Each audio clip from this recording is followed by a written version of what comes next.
નમસ્કાર વિદ્યાર્થી મિત્રો, આજે આપની સમક્ષ ધોરણ 12 નામાના મૂળ તત્વો ભાગ 1 નું ચેપ્ટર નંબર 1 ભાગીદારી વિષય પ્રવેશ નું આ છઠ્ઠું લેક્ચર છે અને આ લેક્ચરની અંદર પણ આપણે એક મોટા દાખલાનો અભ્યાસ કરવાનો છે.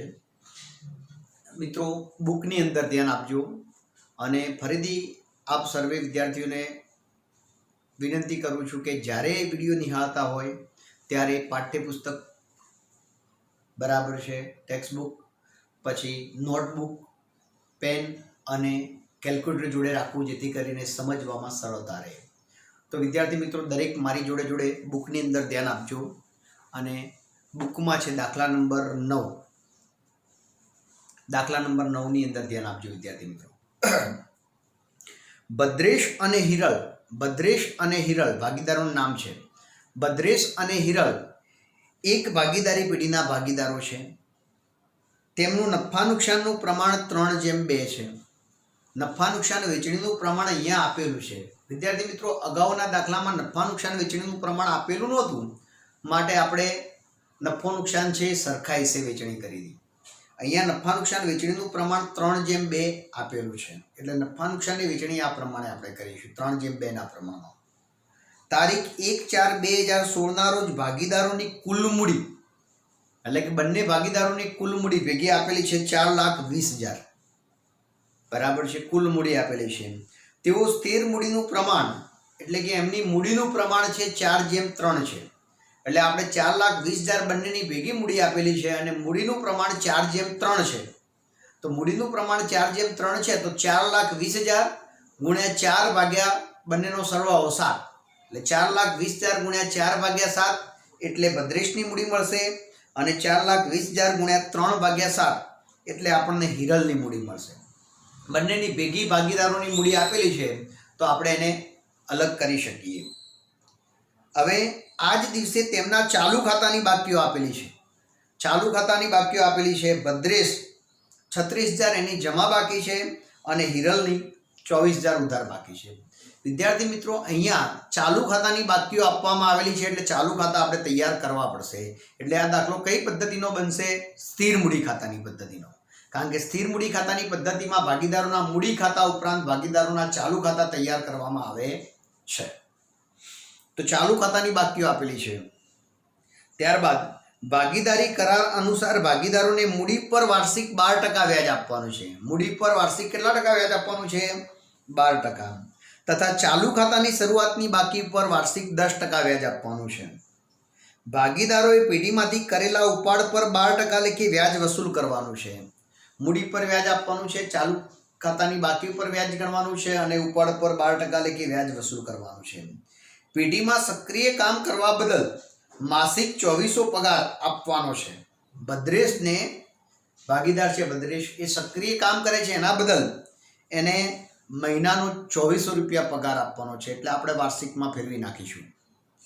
ભદ્રેશ 1/10/2016 રોજ 36,000, એટલે ભદ્રેશ 1/10/16 રોજ 36,000 અને હિરેલે 1/1/2017 રોજ 48,000 નો ઉપાડ કર્યો છે.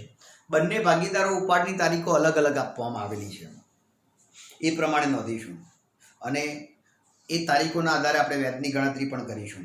હિરલને તેનું કમિશન બાદ કર્યા પછીના ચોખ્ખા નફા ઉપર કમિશન.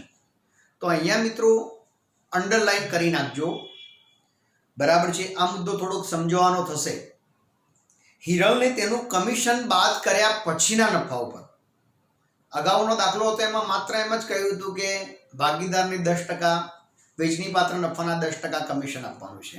પણ અહીંયા તમને એ રીતે કહેવામાં આવ્યું છે કે હિરલને તેનું કમિશન બાદ કર્યા પછીના નફા ઉપર, એટલે કમિશન આપ્યા બાદ વધતા નફા ઉપર કમિશન આપવાનું છે 10%, બરાબર છે. કઈ રીતે ગણતરી કરવાની આપણે સમજીશું જ્યારે આવશે ત્યારે. ઉપરના હવાલાઓ ધ્યાનમાં લીધા સિવાય 31/3/17 રોજ પૂરા થતા વર્ષનો પેઢીનો નફો આપેલો છે 4,06,800. ઉપરની વિગતો પરથી નફા નુકસાન ફાળવણી ખાતું, સ્થિર પદ્ધતિએ ભાગીદારોના મૂડી ખાતા અને ચાલુ ખાતા પણ તૈયાર કરો.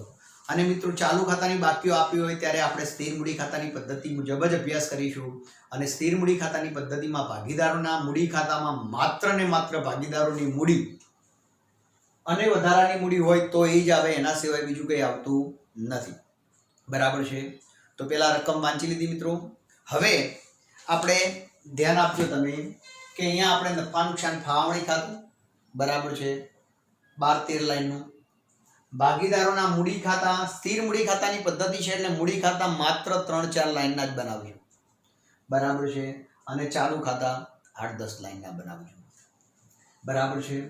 તો ટાઇટલ બીજું આપતા આપ સર્વે વિદ્યાર્થીઓને ફાવશે એવું માનું છું.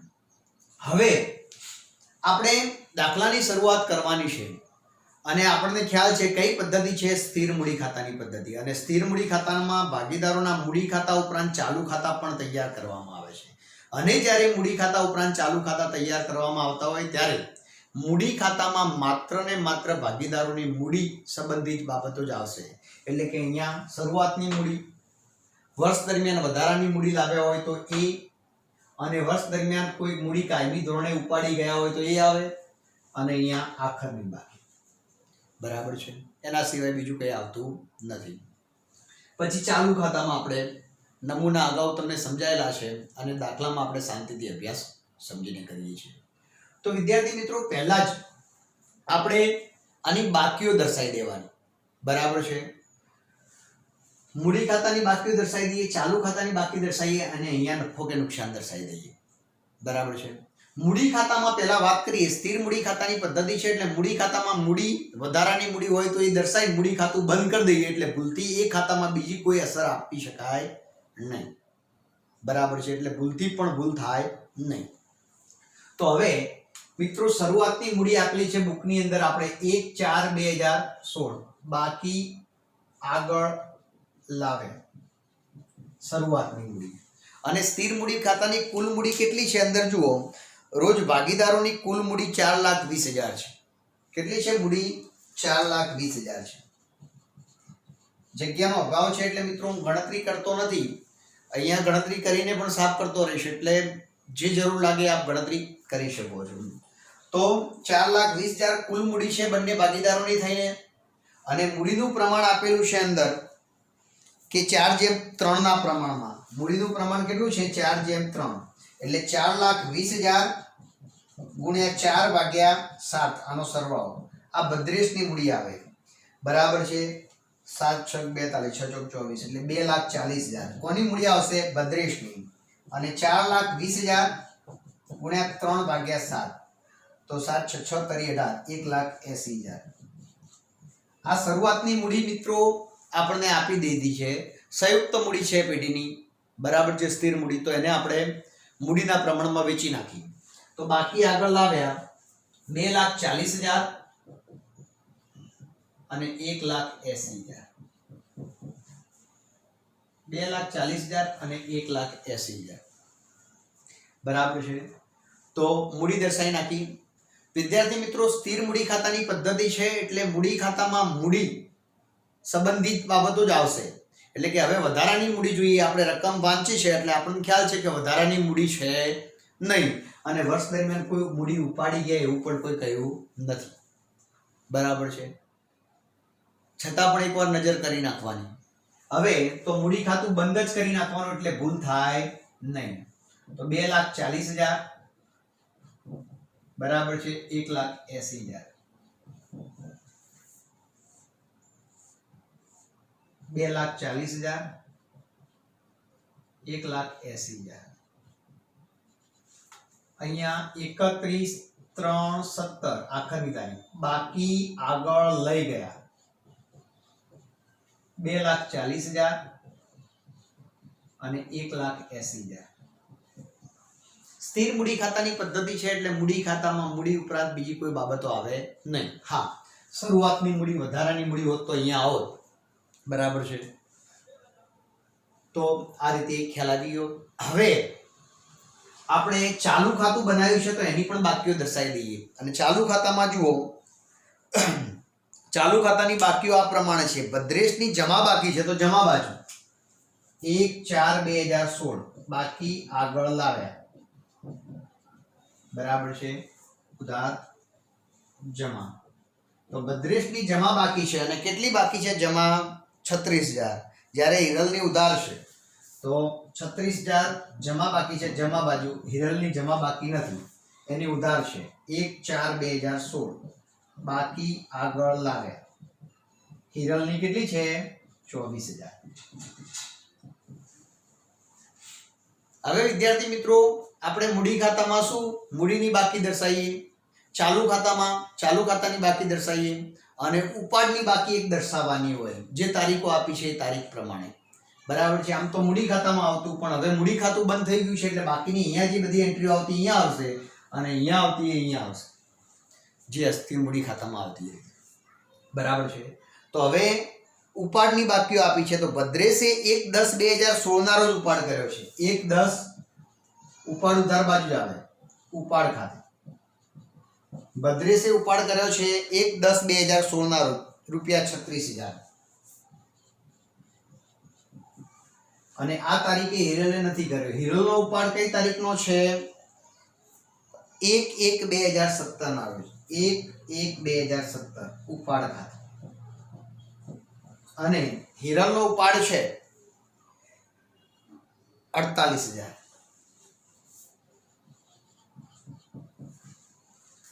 તો વિદ્યાર્થી મિત્રો આપણે બાકીઓ દર્શાવી નાખી. શની મૂડીની બાકી દર્શાવી, ચાલુ ખાતાની બાકી દર્શાવી દીધી, ઉપાડની બાકી દર્શાવી નાખી.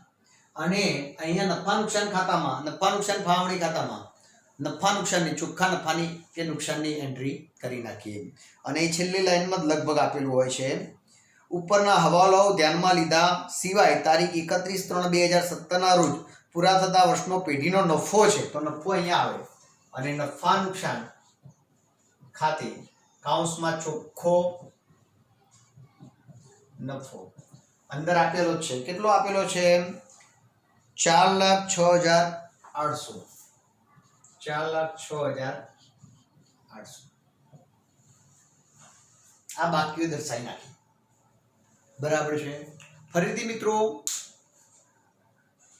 આપણે મૂડી ખાતામાં મૂડી, ચાલુ ખાતાની બાકી, ઉપાડની બાકી અને નફા નુકસાનની બાકી દર્શાવી નાખી. અને હવે જે રીતે આપણે ગઈકાલે દાખલાનો અભ્યાસ કર્યો એ જ પ્રમાણે આપણે રકમ વાંચીશું અને આગળ ગણતરી કરીશું. તો હવે મિત્રો ધ્યાન આપજો. ભદ્રેશ અને હિરલ એક પેઢીના ભાગીદારો છે. નફા નુકસાનનું પ્રમાણ 3/2 છે, એટલે જ્યારે ત્યારે નફો નુકસાન 3/2 ના પ્રમાણમાં વેચશું. મૂડીની બાકીઓ આપી છે, આપણે નોંધ કરી નાખી. ચાલુ ખાતાની બાકીઓ આપી છે, એની પણ નોંધ કરી નાખી. ભાગીદારી કરાર અનુસાર ભાગીદારોની મૂડી પર 12% વ્યાજ આપવાનું છે. તો મૂડી પર વ્યાજ, મૂડીની નીચે ક્રોસ એન્ટ્રી. અને મૂડી પર વ્યાજ આમ તો અહીંયા આવે પણ બંધ છે એટલે અહીંયા આવશે. તો મિત્રો મૂડી પર વ્યાજની વાત કરતા હતા આપણે. અને મૂડી પર વ્યાજ અંદર કહ્યું છે કે મૂડી પર વાર્ષિક 10% વ્યાજ ગણવાનું છે. હવે મૂડી પર વ્યાજ આપણે હવાલાની છેલ્લી તારીખ હોય મિત્રો 31/3/17 મૂડી પર વ્યાજ. મૂડી નીચે આવે પણ આપણે મૂડી ખાતું બંધ છે એટલે ચાલુ ખાતામાં દર્શાવીશું. બરાબર છે. તો મૂડી પર વ્યાજ 2,40,000 ના કેટલા ટકા કયા છે? મૂડી પર 12% વ્યાજ ગણવાનું છે. વાર્ષિક 12% વ્યાજ ગણવાનું છે. તો 2,40,000 ના 12%. દરેક વિદ્યાર્થી મિત્રો મારી સાથે કરશે. 2,40,000 ગુણ્યા 12% એટલે કેટલા આવશે? 28,800.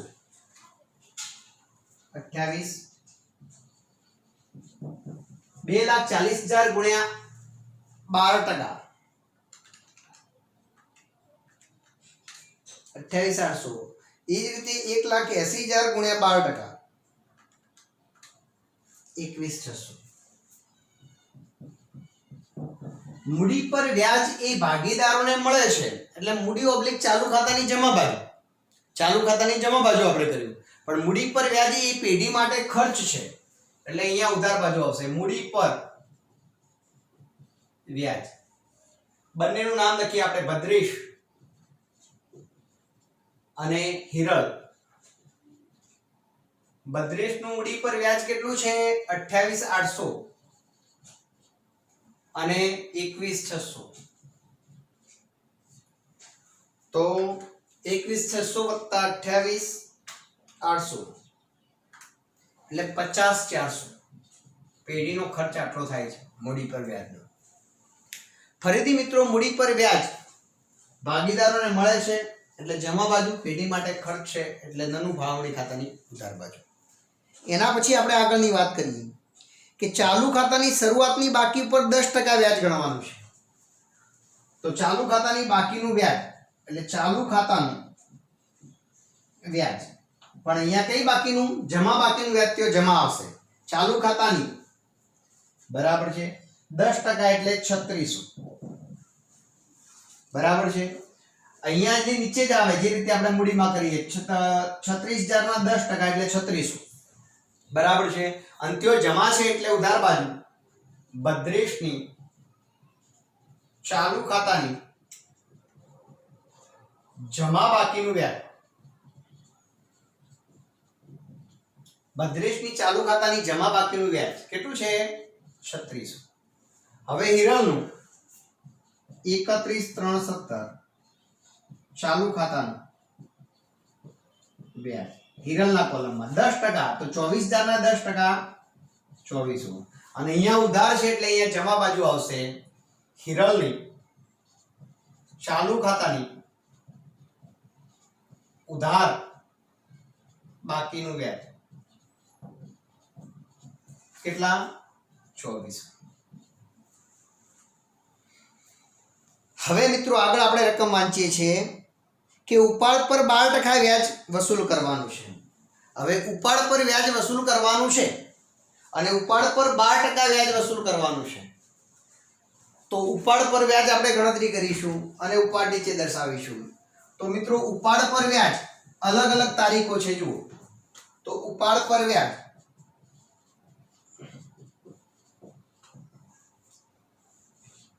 બરાબર છે. તો ઉપાડ ભદ્રેશે 1/10/16 ના રોજ કર્યો છે.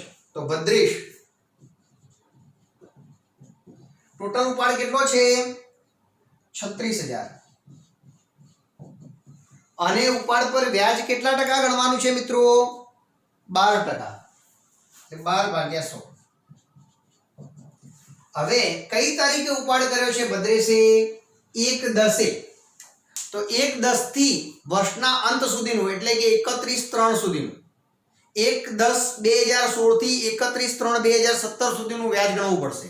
તો 1/10 એટલે 10મા મહિનાની શરૂઆતમાં ઉપાડ કર્યો છે એટલે 10મા મહિનાનું વ્યાજ, 11મા મહિનાનું વ્યાજ, 12મા મહિનાનું વ્યાજ, પહેલા મહિનાનું વ્યાજ, બીજા મહિનાનું, ત્રીજા મહિનાનું, એટલે કે 10, 11, 12, 1, 2, 3 આમ 6 માસનું વ્યાજ ગણાશે ગુણ્યા 6 12 બરાબર છે. કેલ્સી દ્વારા આપણે શોધી શકાય કે 36,000 ગુણ્યા 12% એટલે આખા વર્ષનું 4320 આવ્યું ગુણ્યા 6 12 ગુણ્યા 6 ભાગ્યા 12 એટલે 2160. તારીખ આપેલી છે ભાઈ વર્ષ દરમિયાન ઉપાડ, શરૂઆતની તારીખમાં ઉપાડ નથી, વર્ષ દરમિયાન છે વચ્ચેની તારીખોમાં, એટલે તે તારીખથી વર્ષની અંત સુધીનું વ્યાજ ગણવું પડે. ભદ્રેશ પછી હિરલે પણ ઉપાડ કર્યો છે અને હિરલનો ઉપાડ કેટલો છે? 48,000. 12% એટલે 12/100. અને કઈ તારીખે ઉપાડ કર્યો છે? 1/1/17 ના રોજ. અહીંયા તમે કૌંસમાં તારીખ દર્શાવશો તો ચાલશે બરાબર છે. એટલે તમને ખ્યાલ આવે 1/10/16 અને અહીંયા 1/1/17. 1/1/17 ના રોજ ઉપાડ કર્યો છે પહેલા મહિનાની પહેલી તારીખે. આપણું વર્ષ પતે છે 31/3/17 એટલે કે પહેલો મહિનો, બીજો મહિનો, ત્રીજો મહિનો 3 મહિનાનું વ્યાજ ગણાશે ગુણ્યા 3/12 તો 48,000 ગુણ્યા 12% એટલે 5760 આખા વર્ષનું આવે, પણ આપણે માત્ર 3 મહિના ગુણ્યા 3/12 એટલે 1440. હવે અહીંયા ઉપાડ પર વ્યાજની આપણે હિસાબી અસર આપીએ. ઉપાડ પર વ્યાજ ઉપાડની નીચે અને ભાગીદાર માટે આમ ગણીએ તો ભાગીદાર માટે ખર્ચ છે, પેઢી માટે આવક છે. ઉપાડ પર વ્યાજ ભદ્રેશનું કેટલું છે? 2160 અને હિરલનું કેટલું છે? 1440. તો ઉપાડ પર વ્યાજ ઉપાડની નીચે અને અહીંયા ઉધાર છે એટલે જમા બાજુ ઉપાડ પર વ્યાજ, અને ઉપાડ પર વ્યાજ એ પેઢી માટે ઉપર છે એટલે આ બાજુ જમા બાજુ આવે. ભદ્રેશ અને હિરલ 2160 અને 1440. 2160 વત્તા 1440 એટલે આવે છે 36. ઉપાડ પર વ્યાજ વિશે નોંધ આવડે મિત્રો? ઉપાડની નીચે એટલે કે અહીંયા પેઢી માટે ખર્ચ છે, સોરી ભાગીદાર માટે ખર્ચ છે એટલે ઉધાર બાજુ, અને પેઢી માટે ઉપજ છે એટલે જમા બાજુ. અને આપણે એ રીતે સમજશો તો ચાલશે. ઉપાડ પર વ્યાજ ઉપાડ નીચે ક્રોસ એન્ટ્રી એટલે ઉપાડ ઉધાર બાજુ એની નીચે અને સામે ક્રોસ એટલે ઉધારની અહીંયા નીચે ઉધાર થયું તો પેલે સામે જમા થશે. હવે મિત્રો આગળની વાત કરીએ આપણે. ઉપાડ પર વ્યાજ પતી ગયું. પેઢીમાં સક્રિય કામ કરવા બદલ ભદ્રેશને 2400 રૂપિયા માસિક પગાર આપવાનો છે. તો ભદ્રેશને પગાર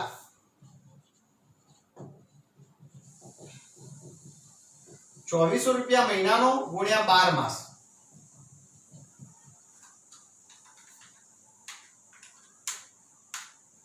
એટલે 28,800. પેઢી માટે ખર્ચ છે, ભદ્રેશને મળે છે પગાર, ભદ્રેશને મળે છે તો ભદ્રેશના ખાનામાં આવશે 28,800. એના પછી ભદ્રેશે ઉપાડ કર્યો તો એની બાકીઓ દર્શાવી નાખી. કમિશન બાદ કર્યા પછીના ચોખ્ખા નફા ઉપર 10% કમિશન, આ આપણે છેલ્લે લઈશું. જો કે એ છેલ્લો મુદ્દો જ છે, બીજું કોઈ બાકી રહેતું નથી. તો વિદ્યાર્થી મિત્રો આપણે હવે ખાસ ગણતરી જે સમજાવવાનું છે આ નોંધ કરતા રહેજો મિત્રો. હવે શું કહ્યું છે તમને મેં અંડરલાઈન કરાવી દી. હિરલને તેનું કમિશન બાદ કર્યા પછીના નફા ઉપર, હિરલને તેનું કમિશન બાદ કર્યા પછીના નફા પર 10% કમિશન આપવાનું છે. હિરલને તેનું કમિશન બાદ કર્યા પછીના નફા ઉપર 10% કમિશન આપવાનું છે. તો આપણે પહેલા અહીંયા સરવાળો કરીએ છીએ કે નફા નુકસાન ફાળવણી ખાતાની જમા બાજુનો સરવાળો અને માઈનસ નફા નુકસાન ફાળવણી ખાતાની ઉધાર બાજુનો સરવાળો. તો પેલા જમા બાજુનો સરવાળો વધુ છે એટલે જમા બાજુનો કરીએ. 4,06,800 વત્તા 2400 વત્તા 3600 એટલે 4,12,800. 4,12,800 જમા બાજુનો સરવાળો. ઉધાર બાજુનો સરવાળો આવે છે મિત્રો 50,400 વત્તા 3600 વત્તા 28,800 એટલે 82,800 આવે છે. 82,800. નફા નુકસાન ફાળવણી ખાતાની જમા બાજુનો સરવાળો 4,12,800 અને ઉધાર બાજુનો 82,800. 4,12,800 માઈનસ 82,800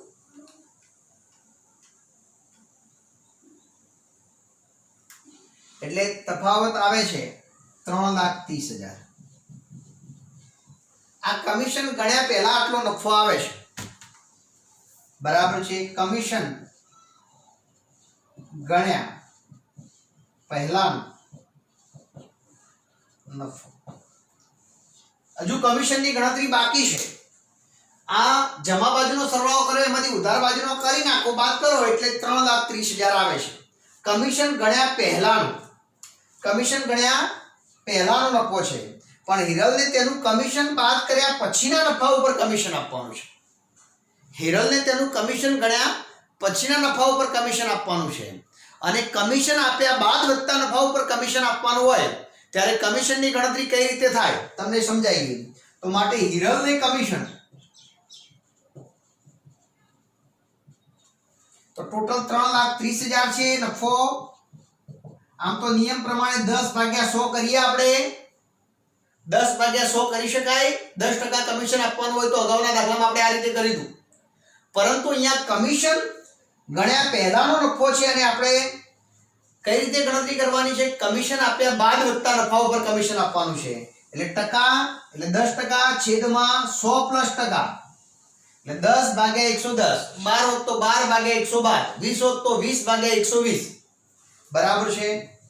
તો અહીંયા કેલ્સી દ્વારા આપ કામ કરી શકો છો કે 3,30,000. કેમ મિત્રો આવું કર્યું?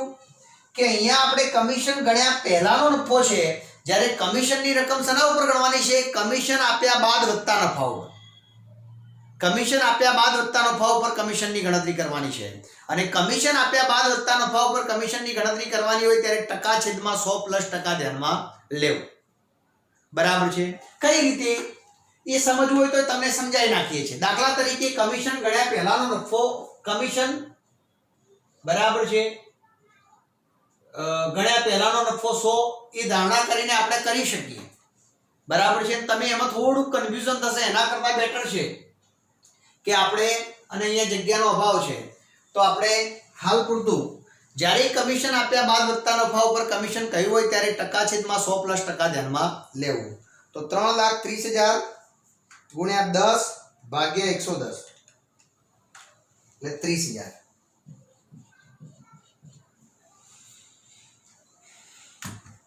બરાબર છે. આ કઈ રીતે આવ્યું મિત્રો હું પછી સમજાવું છું. અહીંયા જગ્યાનો અભાવ છે એટલે. બરાબર છે. પણ જ્યારે દાખલામાં કમિશન આપ્યા બાદ વત્તા નફા ઉપર કમિશનની ગણતરી કરવાની હોય, પણ આપણે જોડે નફો કયો છે? કમિશન ગણ્યા પહેલાનો છે. જ્યારે ટકાવારી કમિશન આપ્યા બાદ વત્તા નફા ઉપર કમિશન ગણવાની છે. માટે આપણે આ ધારણા પ્રમાણે થાય. બરાબર છે. તો કેટલા આવે? 10/110. ટૂંકમાં સમજવું હોય તો સમજાવી જ નાખીએ છીએ કે કમિશન છે 100, કમિશન બાદનો ચોખ્ખો નફો 100 હોય ને, અને એના ઉપર 10% કમિશન ગણો તો કમિશન ગણી નાખ્યો હોય એના પહેલાનો નફો કેટલો થાય? 110. કમિશન ગણ્યા પહેલાનો 110 હોય અને આ 100 ના 10% કર્યા હોય એટલે 10 આવ્યા હોય અને અહીંયા 100 આવ્યા હોય. એટલે આ રીતે થાય, પરંતુ ડીપમાં જ્યારે ત્યારે આપણે સમજાવીશું. તો હવે હિરલને કમિશન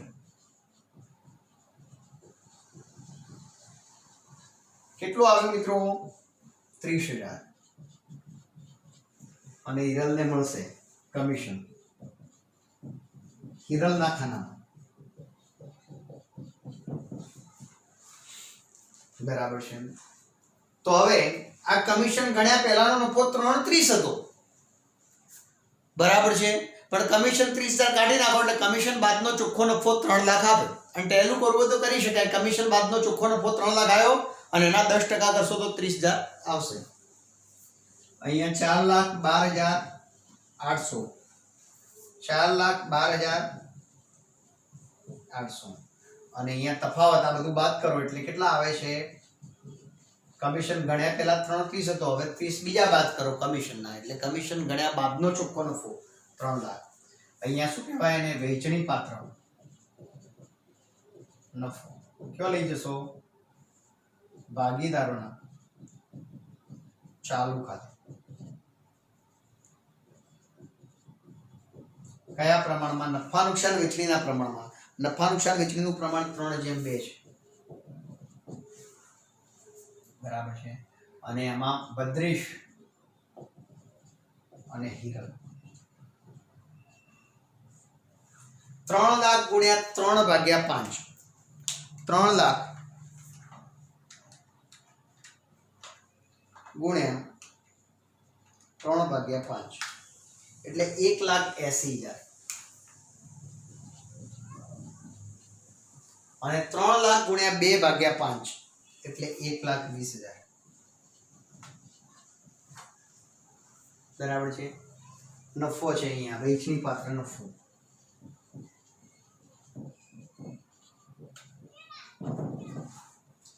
1,80,000, 1,20,000. મિત્રો આ પતી ગયું. હવે ચાલુ ખાતા આપણે બંધ કરીએ. ચાલુ ખાતાની જમા કે ઉધાર બાકી હોઈ શકે, જોઈશું. જે બાજુનો સરવાળો વધુ છે એ કરીશું. તો પહેલા વાત કરીએ ભદ્રેશમાં. ભદ્રેશમાં જમા બાજુનો સરવાળો વધુ દેખાય છે એટલે 36,000 વત્તા 28,800 વત્તા 3600 વત્તા પાછા 28,800 વત્તા 1,80,000 બરાબર છે. એટલે સરવાળો આવે છે 2,77,200. 2,77,200 વધુ છે એ પહેલા કર્યો. માઇનસ 36,000 કાઢી નાખો એમાંથી અને બીજા 2,160 કાઢી નાખો એટલે 2,39,040. 2,39,040. હવે જોઈએ આ બાજુનું વધારે છે કે પેલી બાજુનું. આમાં પણ પેલી બાજુનું જ વધારે છે કારણ કે નફો આવી ગયો ને. 21,600 વત્તા 30,000 વત્તા 1,20,000 1,71,600. હવે 1,71,600 માંથી આપણે બાદ કરીશું 24,000 માઇનસ 48,000 માઇનસ 2400 માઇનસ 1,440 એટલે 95,760. 95,760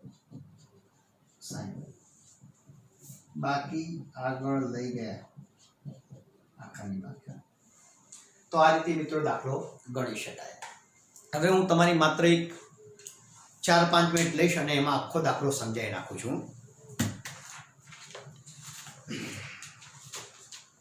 તો વિદ્યાર્થી મિત્રો, ભદ્રેશ અને હિરલ એક પેઢીના ભાગીદારો છે. નફા નુકસાનનું પ્રમાણ 3:2 છે.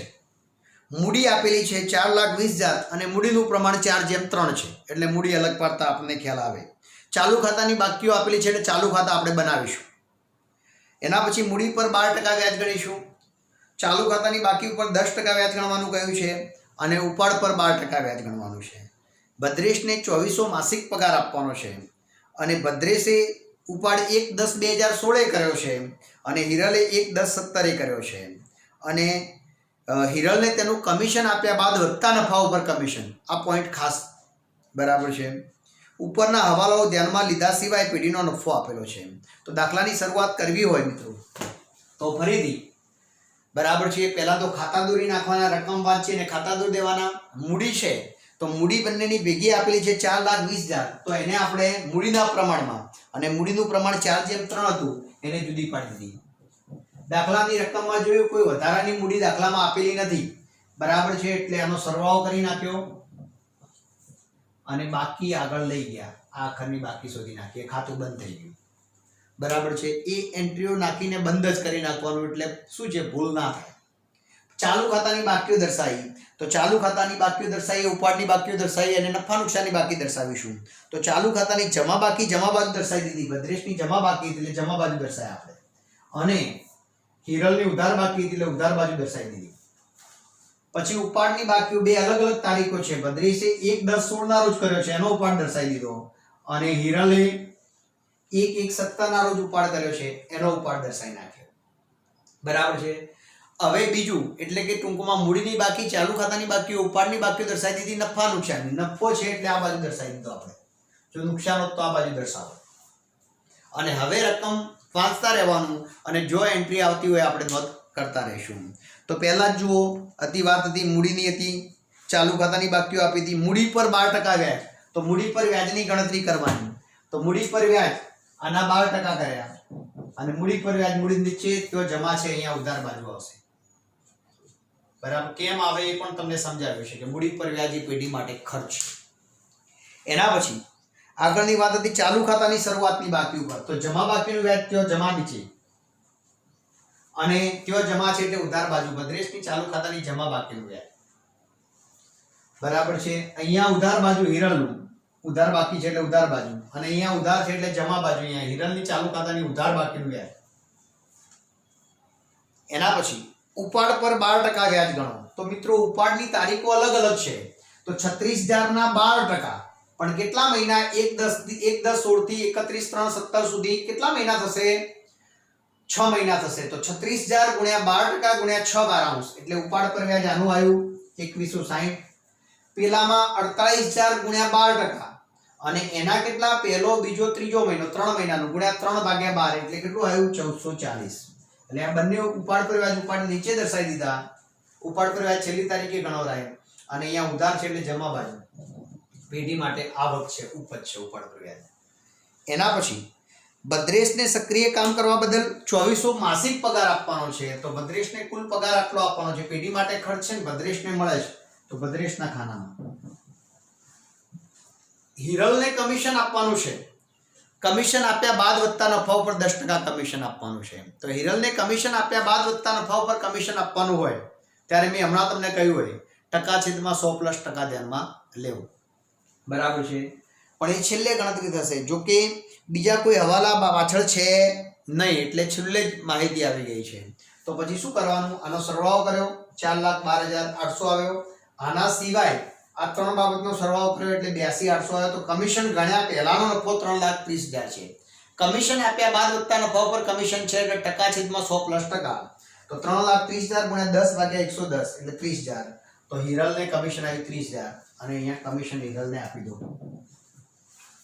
પછી અહીંયા સરવાળો કર્યો, 3 લાખ નફો આવ્યો. કમિશન બાદ કર્યા પછી એને નફા નુકસાનના પ્રમાણમાં વેચી નાખો, અને ભાગીદારોના ચાલુ ખાતે લઈ જવામાં આવે, અને પછી ચાલુ ખાતાની આપણે બાકીઓ શોધી શકાય. બરાબર છે. તો આ રીતે દાખલાનો અભ્યાસ કરી શકાય. વધુમાં વધુ પ્રેક્ટિસ કરજો, સમજણ પડી જશે. અને અહીંયા સમજણ પડશે તો આવનારા સમયમાં, એટલે કે ચેપ્ટર નંબર 2 ની અંદર જે 11 માર્ક્સનો દાખલો પૂછાય છે એ સમજવામાં બહુ સરળતા રહેશે. આભાર.